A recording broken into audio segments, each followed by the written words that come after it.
In the quaint town of Ulm, Germany, in 1879, a baby named Albert was born. Little did the town know, this quiet boy would grow up to change the world with his wild and beautiful thoughts. Albert was not like the other children. While they chased butterflies and played in the fields, Albert was often found with his nose buried in books or tinkering with his blocks, creating towering structures that defied the laws of balance. He loved to ask why and how, questions that seemed too big for his small voice. At home, his parents watched with curiosity. Albert's mother was a skilled pianist, and his father a thoughtful engineer. They saw in their son a spark of curiosity, a desire to explore the mysteries of the world. Although Albert was slow to speak, preferring to ponder the vastness of the stars rather than join in chatters about the weather, they encouraged his quiet wanderings. When Albert started school, he found it not as exciting as the adventures in his mind.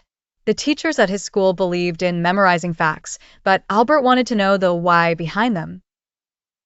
He asked questions that the teachers couldn't answer, like why the compass needle always pointed north or why the sky was blue during the day and filled with stars at night.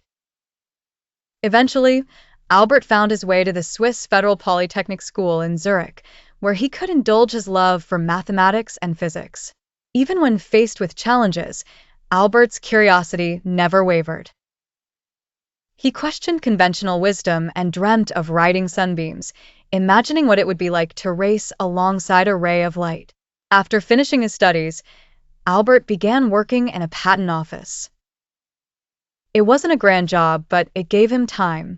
He wrote and thought and played with numbers, piecing together the puzzles that floated endlessly in his mind.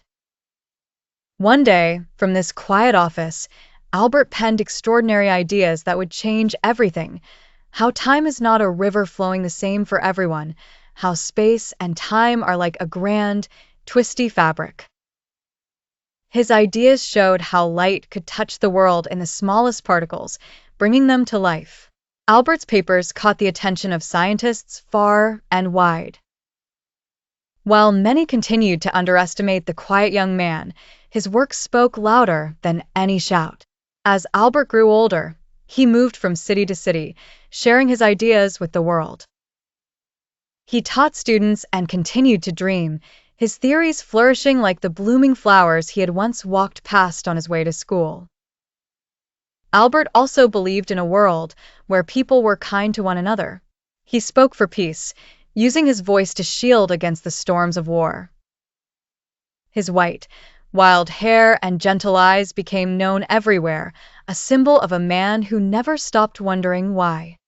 The world remembered him not just as a great scientist, but as a great man. And to this day, children who peer up into the stars are taught to dream big and ask questions, just as Albert did, knowing the sky is the only limit when it comes to what they can achieve.